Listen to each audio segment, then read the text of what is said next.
n'est pas mon pays. Le malheur n'est pas ma tasse de thé. La bonne santé, c'est là mon côté. Ça, de l'autre côté, et ici en Afrique. Alors, bonsoir, mon frère Osé. Bonsoir. Le pasteur Osé qui devient comme du diamant maintenant parce que trop attendu par les téléspectateurs et téléspectatrices de la génération du livre. En tout cas, ma soeur Sekina vous suit depuis CAM 4 et mon frère Yadi, ma soeur Rebecca. Qu'est-ce que vous allez nous dire encore aujourd'hui? Parce que nous attendons, n'est-ce pas, manger de cette viande fraîche. Oui, frère Obili, c'est vrai que c'est une viande fraîche. Et j'ose croire que le Seigneur nous a réservé encore une autre portion. Mais nous sommes toujours dans la même pensée parce que nous n'avions pas encore atteint le summum de ce que nous avons à dire. Mais nous avançons petit à petit par la grâce du Seigneur. Avec les frères et les sœurs qui suivent, et gloire à Dieu, comme vous l'aviez cité. Sans plus tarder, voilà, nous allons lire l'Écriture dans le livre de Matthieu 24, Romains plus tard. Matthieu 24 qui parle des prophéties, de ce que le Seigneur avait prédit, c'est ce qui arrivera en notre temps. Voilà pourquoi nous sommes Matthieu 24 au cœur de notre émission. Nous lisons à partir du verset 10. Il est écrit, alors aussi plusieurs succomberont, et ils se trahiront, se haïront les uns les autres. Plusieurs faux prophètes s'élèveront, et ils séduiront beaucoup de gens. Et parce que l'iniquité se sera accrue, la charité du plus grand nombre se refroidira. Mais celui qui persévérera jusqu'à la fin sera sauvé. Cette bonne nouvelle du royaume sera prêchée dans le monde entier pour servir de témoignage à toutes les nations. Alors viendra la fin. Voilà, chers téléspectateurs, bien-aimés dans le Seigneur, j'ai voulu attirer votre attention sur ce verset. Mais la dernière fois, il y a eu une question, frère Obili.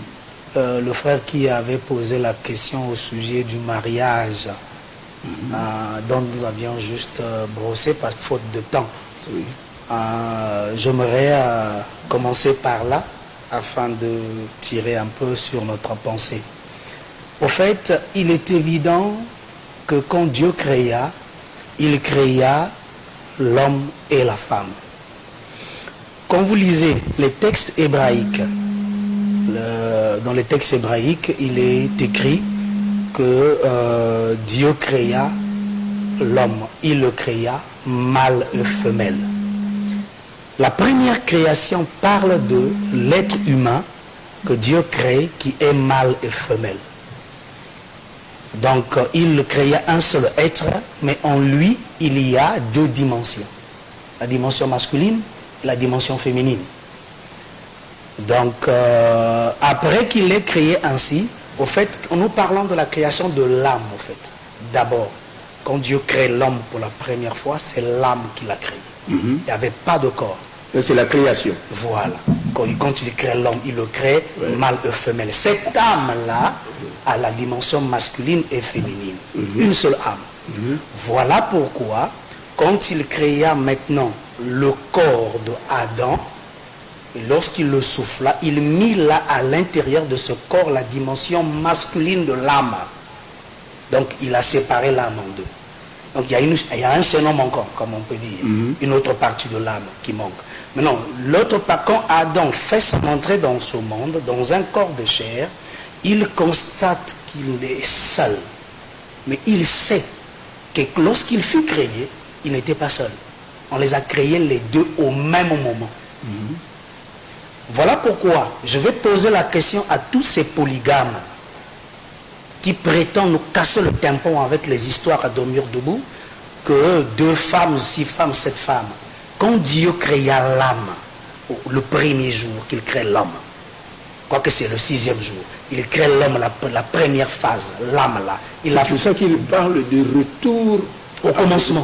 Quand Jésus parle, il n'en était pas ainsi au commencement. Tout à fait. Donc il les ramène à la création, là où la pensée de Dieu dans sa pureté était en train d'être déposée pour l'humanité.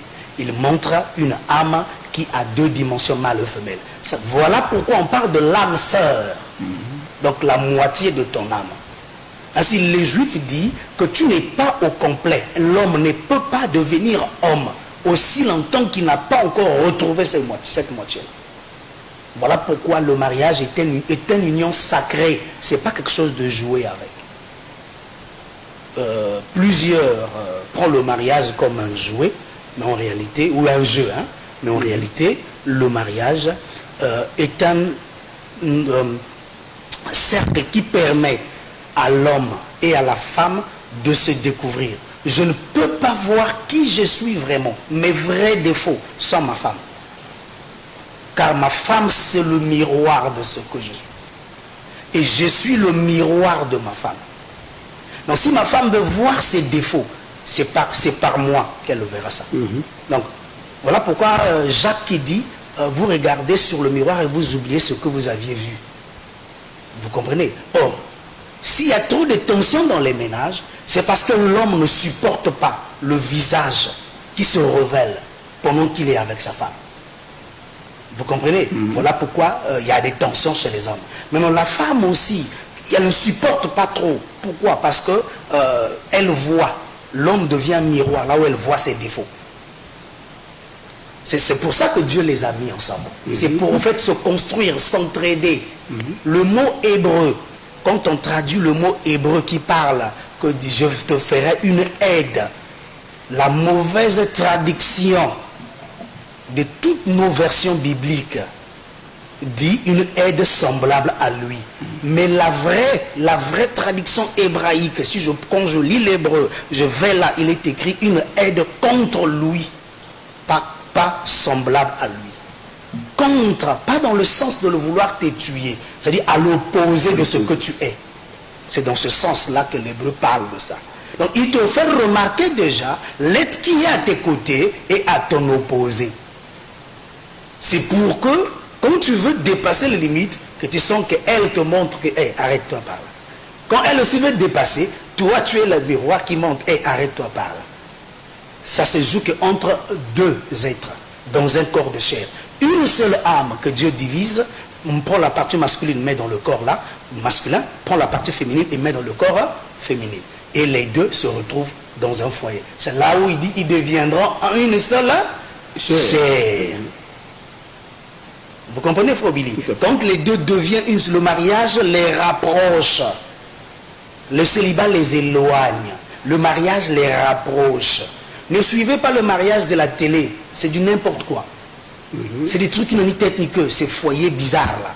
C'est pas de ça qu'on parle. On parle là de l'image que Dieu a donnée d'un foyer par Adam et Rava.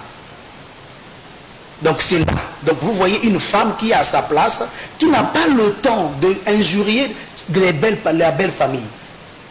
Voilà pourquoi si ta femme se rend compte qu'elle n'est pas membre d'une autre famille, et que l'époux se rend compte qu'il n'est pas aussi membre de notre famille, les deux vont aimer les deux familles à la même hauteur. La façon dont je supporte ma famille dans la chair, c'est la façon que je supporterai la famille de ma femme. Pourquoi? Parce que je suis éclairé à un niveau où c'est une partie de moi qui est née dans cette famille-là. Comment pourrais-je les haïr? C'est là où l'église, en fait, enfin, certains frères et sœurs se sont égarés. Ils ont suivi le mouvement gréco-païen dans la dégradation du mariage. Voilà pourquoi aujourd'hui, nombreux font du mariage comme une source de gain. Donc je suis né d'une famille pauvre, je dois trouver quelqu'un qui a beaucoup d'argent pour aider, faire sortir ma famille. Ce n'est pas ça la raison du mariage.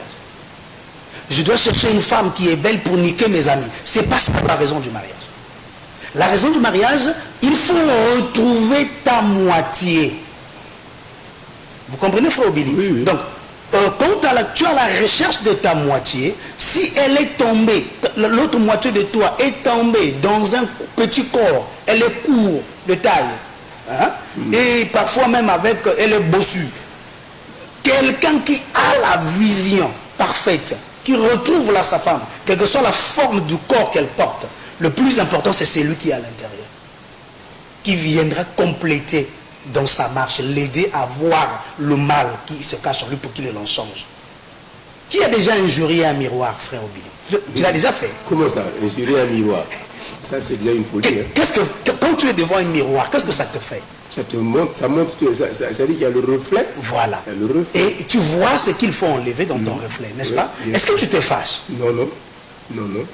Or, si l'homme peut retrouver la conscience hein, de l'effet reflet, quand il voit sa femme, elle m'énerve. Non, elle ne t'énerve pas. La colère est en toi. C'est ce que le miroir te dit. Donc, inutile de chercher à régler ta femme. Non, c'est toi qui dois régler le mal qui est en toi. Donc, nous avons devant nous des frères et des sœurs qui tapent le miroir. Non, ne tape pas le miroir. Enlève le bouton. Vous comprenez, frère Obili? En fait, c'est ça qui fait que le mariage devient un endroit où la paix, la sérénité, la transparence, l'amour règne, l'affection. Tu ne pourras pas aller envers une autre femme parce que tu as compris, ce n'est pas question de l'enveloppe, c'est question d'une partie de moi.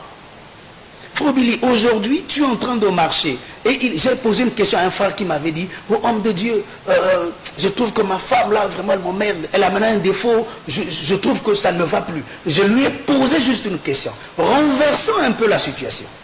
Si c'était toi qui as eu le malheur par maladie d'avoir le défaut, et qu'elle décide de te quitter, comment est-ce que tu te sentiras? Il s'est ressaisi à l'instant. J'ai dit, mais non, tu ne l'as pas épousé comme ça. C'est une situation qui est venue à la suite. Mais si vraiment tu peux comprendre que c'est la femme de ta vie, la paix, la joie de ta vie dépend de là, tu n'iras pas chercher la vanité que tu cherches. Donc si chacun, Dieu peut faire grâce à ouvrir l'intelligence à chacun d'eux afin de comprendre que le mariage n'est pas le point qui, n'est pas non, c'est de retrouver son âme sœur. Dans quel but? Dans le but de se mirer soi-même. Tu ne peux pas te mirer avec le ciel. Non. Quand Dieu te parle, frère Obili, j'ai dit souvent à des frères, tu es un bon frère, mais tu n'es pas un bon époux. Il ne faut pas dire que tu es bon époux. Tu n'as jamais été marié. Tu es bon époux par rapport à quoi? Dis, tu es un bon frère. Tu es une bonne sœur. Voilà pourquoi les frères doivent arrêter d'exiger le Saint-Esprit aux sœurs. Que lui n'est pas parfait, lui qui exige le Saint-Esprit aux autres. Lui n'est pas parfait. Donc, pour que ça réussisse, il faut que le frère et la sœur se disent, bon, nous sommes arrivés au point où tant attendu, là où nous sommes censés maintenant régler ce qui ne va pas en nous. Autant que célibataire, je ne pouvais pas voir ce côté mauvais en moi. Il faut le mariage pour me le faire mirer. Voilà pourquoi Dieu a placé le mariage. Ce n'est pas le sexe, frère Obili. Ça vient plus tard.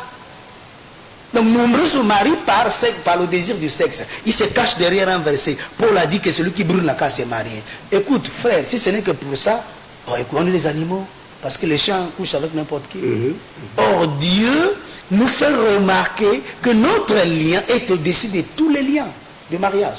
Le mariage de l'homme et la femme est un mariage qui reflète un mariage spirituel entre Dieu et l'homme. Donc cette union-là doit être une union très sacrée. Il faut respecter cette union. Cette union vous aide à vous voir dans le fond qu'est-ce que vous êtes exactement. Donc, si vous constatez bien, nombreux qui disent que ma femme, qui accuse toujours ma femme, c'est parce qu'il a épousé une femme pour l'éduquer. Ce n'est pas comme ça le mariage. On n'épouse pas une femme pour l'éduquer. Il faut savoir d'abord c'est quoi la femme. La femme a un caractère à part entière, elle est un être différent de toi. Elle est créée à l'opposé de toi, c'est ce que dit la Torah. Elle aide contre lui. Mais donc si tu ne comprends pas ça, vous aurez toujours le feu à la maison. Voilà pourquoi vous entendez les combats dans les maisons. Oh, je ne suis pas en paix chez moi. Ce n'est pas parfois la femme, c'est le frère qui regarde ses défauts révélés par la femme et lui fuit son défaut au lieu de régler. Et vient accuser souvent la femme. Viens tomber chez moi, tu seras déçu. Parce que quand le frère vient chez moi, ils sont déçus, ils sortent pas victorieux, ils sortent là la tête en bas. Parce que je lui montre lui. C'est lui qui doit régler. Vous comprenez, Frère Billy? Tout à fait. Donc, quand Jésus dit ce n'était pas ainsi au commencement, il veut nous ramener à la pureté de cette union. Parce qu'aujourd'hui, quand vous voyez les mariages, vous regardez, ils se sont mariés, ils sont fait ceci. Frère Billy, dans le fond, ils ne sont pas mariés. C'est des Yakato Fana. C'est de l'amour, c'est le philéo. C'est l'amour philéo. Bon, Frère Billy, C'est pas agapao, ça, c'est philéo. Hein. vous savez, C'est l'amour charnel. ne pensez pas que l'amour charnel est une bassesse. L'amour, le lien d'amour. Prenons d'abord le lien d'amour entre frères et sœurs nés d'un même père. Imagine-toi, tu passes, tu vois ton cadet en train de te bastonner. Même si tu es faible, tu as tendance à avoir la force à aller te battre. C'est très fort. Maintenant, imagine avec une femme que tu n'as jamais vue jusqu'à l'âge de 25 ans, 30 ans, vous vous retrouvez quand vous avez 32 ans. Il y a une flamme qui vous attire. Mais sache-le, c'est Dieu qui fait rencontrer les amours, au fait. Les âmes sœurs, c'est Dieu qui les fait rencontrer. Quand Dieu vous fait croiser, il crée juste des circonstances, car il est le maître des temps et des circonstances. Il crée les temps pour vous permettre à vous retrouver. Vous allez vous retrouver. Retrouver avec ton âme sœur, pas tes âmes sœurs. Ton âme sœur. Maintenant, d'autres peuvent se poser la question. Maintenant, si ma femme là meurt, ou mon époux là meurt, qui était mon âme sœur, vous comprenez? Au moins, il ne peut pas mourir si vous étiez marié avec lui, si le but n'a pas été atteint. Maintenant, celle avec vous, celui que tu vas te marier normalement. Vous vivez la vie normale. Mais le travail qui devrait être fait en toi, en union de mariage, est déjà atteint. Maintenant là, tu progresses juste dans le processus qui reste. Voilà pourquoi ce n'est pas une raison d'aller ramasser plusieurs femmes. Tu gardes la même filière d'idées. Mais non, Polygamie. d'autres se cachent derrière Abraham avait des femmes, Oui.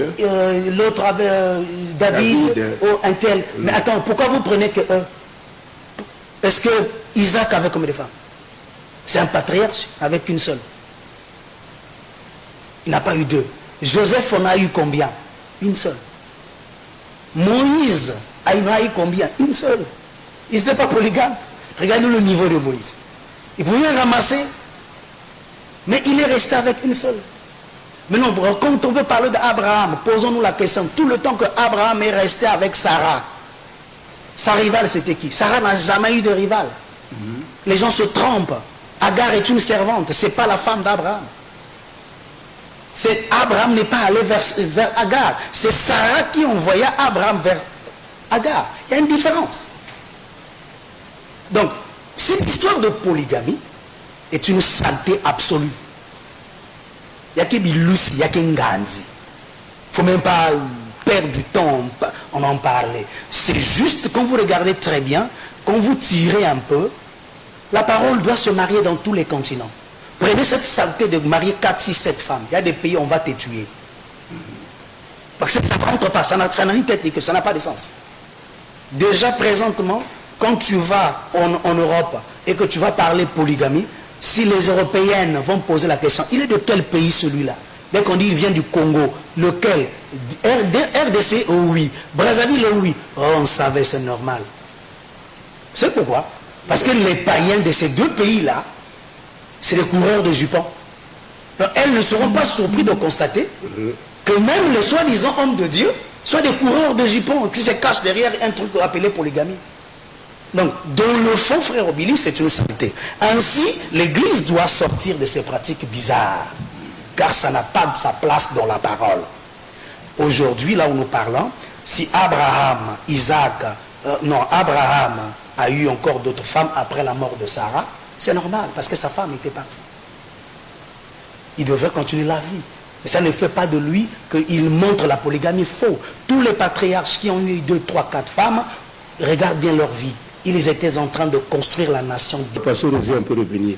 Vous étiez en train de parler de la polygamie, de ce que c'est le mariage. Oui, j'étais en train de mettre une petite lumière autour du mariage. Parce que c'est sur là que nous sommes en train de partir. Oui.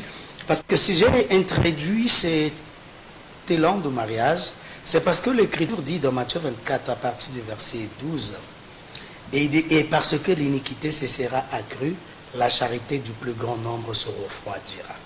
Aujourd'hui, nous observons que la vie conjugale, ce qui devrait être des modèles des assemblées, c'est devenu des scandales.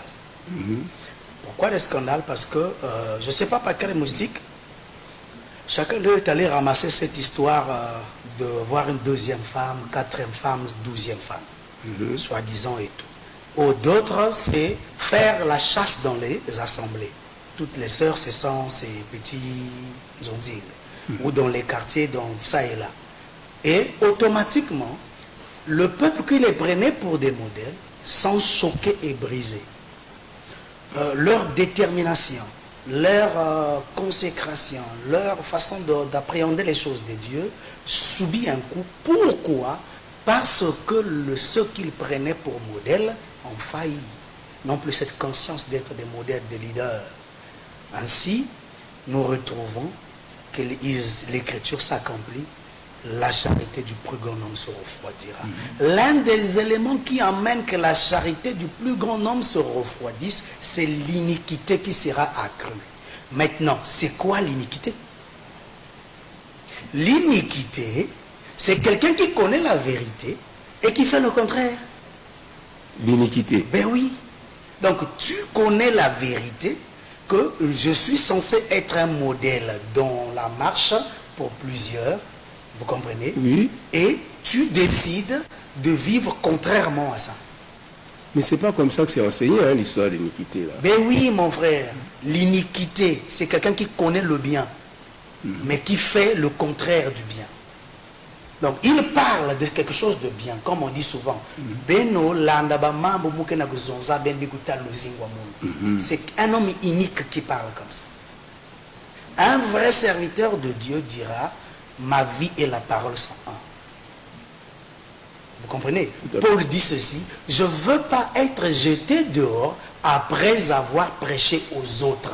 Donc sa vie doit conformer à la parole qu'il prêche. 06 668 19 00, vous êtes en direct. En tout cas, vos appels, nous les attendons, vos préoccupations, allez-y, pasteur. Donc l'iniquité sera accrue. Qu'est-ce qui fait que l'iniquité grandit? C'est les scandales des hommes de Dieu. Dans la vie, dans l'escroquerie, dans tout ce que vous entendez. C'est ça l'iniquité. Ceux qui prétendaient être des hommes bons, clairs, illuminés, qui donnent le goût aux autres de bien marcher dans la foi, qui donnent le goût aux autres de craindre Dieu. Mais ce sont eux qui découragent les gens. Vous voyez? Qui fait perdre le courage que les autres avaient. Pourquoi? Par leur façon de vivre. C'est des hommes iniques dans les assemblées. Et c'est ça qui cause le coup aujourd'hui. Nous avons beaucoup de frères et de sœurs qui ne savent plus à quelle assemblée il faut aller. Pourquoi? Parce que la vie de ces conducteurs-là est pourrie. Ce qu'ils présentent, eux, devrait être des encouragements, mais aujourd'hui, c'est des déceptions. Plusieurs lâchent l'amour qu'ils avaient, la déterminante qu'ils avaient envers Dieu, la consécration qu'ils avaient, subit un coup. Pourquoi? Parce que le conducteur ne présente pas de saines pensées. Sa vie n'est pas normale. Donc aujourd'hui, Matthieu 24, Jésus parlait. Et voilà pourquoi il a ajouté là même de faux prophètes au début. Il dit plusieurs faux prophètes viendront. Maintenant il parle, qu'est-ce qui suivra après les faux prophètes? La vie, l'iniquité qui accroîtra. Voilà pourquoi, vous avez vu, il y a en Afrique du Sud, pendant que j'y étais, il y avait un pasteur de la RDC, bien sûr, qui a voulu être le premier au monde à ressusciter un mort qui a fait 3 jours. À ressusciter un mort qui a fait 3 jours. Voilà. Il devait ressembler à Jésus, quoi. Ben voilà. Donc le gars qui était mort, c'est un Zimbabwéen. Vous comprenez? Et il priait dans son assemblée. Il y a eu un montage là, que le gars est mort, avec les pompes funèbres dans le cou. Ben oui, le gars est mort, et voilà, après le 3e jour, il est venu, il a prié pour la personne devant le jour de l'enterrement. On allait l'enterrer. Le gars s'est relevé. La personne s'est ressuscitée. Oh, Lazare. C'était chaotique. Ça, c'est même plus que Lazare. Il est dans un cercueil. La personne s'est ressuscitée, et voilà, il est sorti dans tout le monde. Ça fait le buzz dans le monde entier.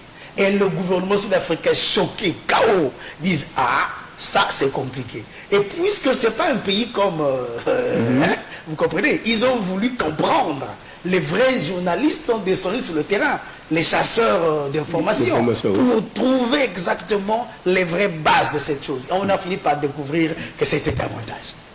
Et le gars, il y a eu plainte contre lui, le pasteur, et le gars a fui, le ressuscité a fui au Zimbabwe. Après quelques temps, il est venu. Et après, il est mort pour le bon. Oh là là. C'est pourquoi il est mort. C'est comme s'il avait prévu sa propre mort. Non, mais il est mort. Pourquoi? Parce que si lui, il est mort, il n'y a plus de procès. Vous comprenez? Il a été empoisonné. Pourquoi on arrête l'histoire là? Et jusqu'aujourd'hui, on n'en parle plus. Et le gars, il a calmement. Le miracle a manqué. Vous comprenez? Et il y a eu beaucoup de chocs dans beaucoup des assemblées. Il y a eu beaucoup de ça et ça par-ci par-là. Pour ne citer que lui, il y a d'autres encore avec beaucoup d'histoires qui vont payer les gens pour dire qu'il était aveugle. Il vient à l'assemblée. Oh, on a comme on a. Oh, le rouge. Mais depuis quand un aveugle peut connaître que ça c'est du rouge? C'est celui qui a déjà vu au préalable qui peut reconnaître que ça c'est du rouge. L'aveugle, les yeux ouvrent directement, ça c'est le rouge. C'est du n'importe quoi. Donc tout ça là, quand les brebis retrouvent, c'est ça l'iniquité au fait. Vous comprenez? Toutes ces pratiques bizarres là, tu vas prendre des numéros chez Dingwe, ou tu vas voir le papa et Boulamananga, le papa les assis inférieurs là, et voilà tu viens avec des trucs. Tout ça là, c'est l'iniquité. La personne sait que c'est faux. Mais c'est au nom de Dieu qu'il le fait. C'est l'iniquité. Et quand les frères et les sœurs découvrent leur amour, leur détermination, subit un coup. Donc le diable, aujourd'hui, désolé, je suis quelqu'un qui va droit. Le diable, aujourd'hui, utilise les soi-disant serviteurs de Dieu pour détruire la foi de plusieurs. C'est ça l'objectif. Au départ, ils sont bien serviteurs de Dieu. Non, pas tous. Ceux qui se font avoir, oui. D'autres commencent comme Balaam. Voilà. Il est bon au début. Après la sélection de l'argent l'emporte. D'autres, il n'est même pas Balaam, il est nulle part. Il sort juste du Tapu Kusupu, il est là. Mais rien à faire avec Dieu. Il est venu pour l'argent. Et il se lance dans toutes ces pratiques. Et voilà, on a toute cette atmosphère-là qui étouffe la croissance de semences vraies dans l'église. Et voilà les assemblées. Et l'église subit un coup. Voilà pourquoi la religion dans laquelle plusieurs sont tombés, sont emportés, entraîne les choses vers un culte qui n'est pas Dieu.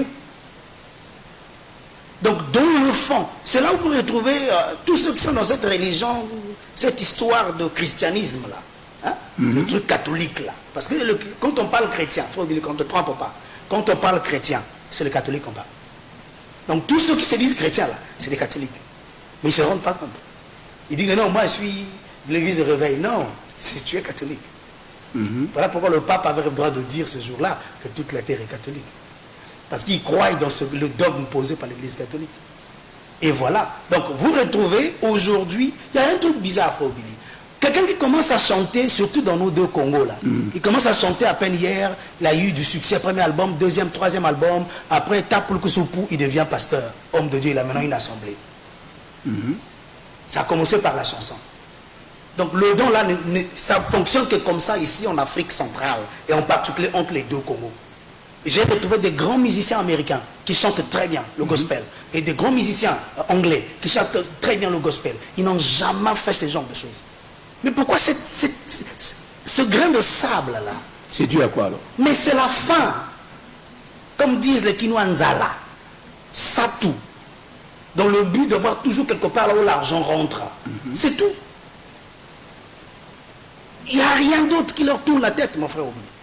C'est l'argent.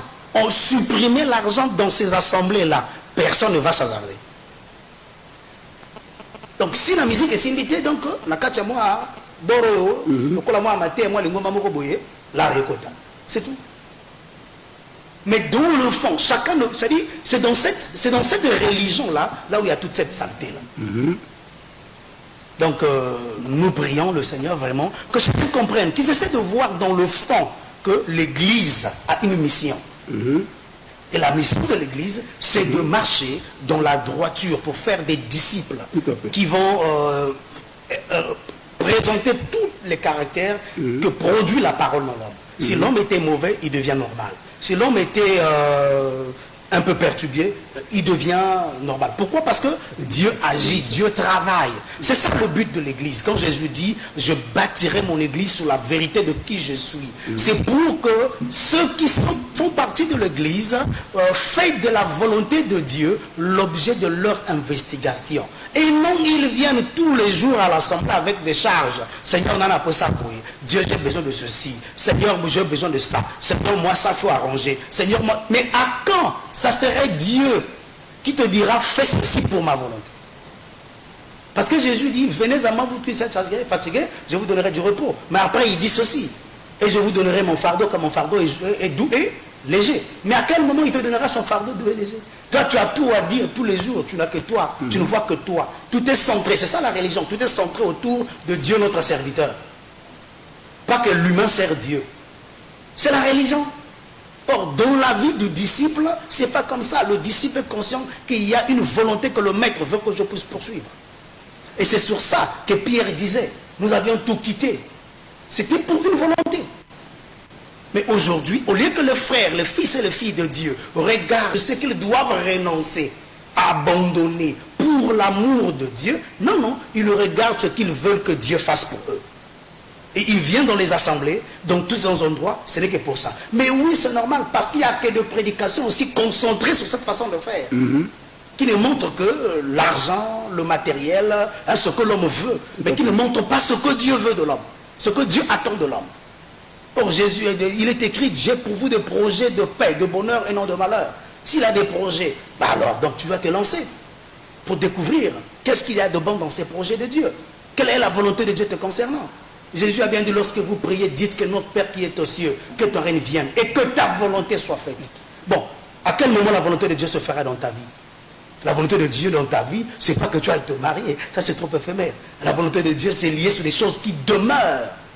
Tu comprends, frère Billy, des choses qui sont éternelles. Parce qu'avec le temps, tu peux avoir de l'argent, tu peux avoir ceci, mais quand l'enlèvement viendra, tout cela restera. Donc Dieu te lie à ce qui est éternel. Voilà ce que l'église est censée se concentrer. La prédication est censée tourner là. Dieu sait que nous sommes censés manger, nous sommes censés boire. Voilà pourquoi il pourvoira. Jésus a dit, si vos pères, aussi méchants qu'ils sont, sachent donner de bonnes choses à vos frères, quand vous lui demandez le pain, il ne vous donne pas la pierre, la plus forte raison, Dieu donne le ciel. C'est pour faire remarquer, si le Père charnel peut te penser au bien de son enfant, sache-le aussi, que Dieu du ciel, l'Église doit regarder à la volonté de Dieu, c'est quoi? Me concernant moi. Qu'est-ce que Dieu attend de moi que je puisse faire? Qu'est-ce que je dois abandonner? Qu'est-ce que je dois lâcher pour faire la gloire de Dieu? C'est là que nous sommes censés partir. Donc voilà un peu dans la brèche où nous sommes en train de partir, frère Billy, pour amener l'Église à reconnaître cette chose. Combien de minutes il nous reste là-bas? Je ne sais pas. En tout cas, ok. Il nous reste 5 minutes. Pasteur Osé, vous avez fini une histoire de pensée. Si vous pouvez déjà transmettre votre numéro de téléphone, parce que je sais que c'est attendu, les téléspectateurs. Oui. Vous qui venez avec le réveil de l'église. Oui, mon numéro c'est le 05 037 47 08. Répétez. 05 037 47 08. Ça c'est le RTL. Le MTN c'est le 06 437 49 24. 06 437 49 24. Donc c'est dans ma prière et que nous puissions comprendre la pensée profonde du Seigneur afin de se réveiller. La pensée profonde du Seigneur afin de se réveiller, là nous avons parlé du mariage. Et vous avez bien suivi le pasteur Osé exposer et nous détaillons quel était l'objectif du mariage. En tout cas, par rapport à ce que nous vivons, mon frère cadet Émile, qui me suit depuis Ngoyo, et Jules Massoua. En tout cas, vous qui avez suivi, depuis Tchali, depuis Timbamba, depuis Mpaka, en tout cas, que Dieu vous bénisse et richement. Je n'oublie pas Amour Billy, je n'oublie pas aussi Dieu servi, je n'oublie pas Moujenaye, la fille la fille du Seigneur. Elle est ointe par le Saint-Esprit. Que Dieu vous bénisse. À nous revoir, Dieu voulant, à notre prochaine émission, à moins que le pasteur Osé puisse avoir encore un mot pour clôturer. Oui, mais le mot est que c'est un réel plaisir de partager ces moments. Oui. De ne pas cacher ce pain des enfants, il faut donner aux enfants. Et de permettre qu'il ait le contact. Je voudrais qu'ils aient cette liberté d'appeler, de poser même des questions, s'il le faut bien. Un jour viendra, on fera question-réponse. Oui, en tout cas, émission question-réponse, nous attendrons avec le pasteur Osé. Je sais que, en tout cas, ça va barder. Hein. Si vous pouvez répéter encore sur votre numéro de téléphone, parce que je sais que la régie, quoi. Mon numéro, c'est le 05 37 47 08 05 037 47 08. Ça c'est le RTL. Le MTN c'est le 06 437 49 24. 06 437 49 24. Et le RTL 05 037 47 08. Donc voilà, le bien-aimé. Merci pour la direction du MCR et puis tout ce qui entoure cette direction, les collaborateurs. Ça veut dire que là je vois mon très cher frère Toussaint Louverture qui à un certain moment porte le chapeau pastoral, hein, ne vous en faites pas. Et je n'oublie pas non plus mon frère Lassissi qui est à la direction commerciale. Et puis en tout cas, que Dieu vous bénisse, mon frère Hippo Malanda, celui-là qui...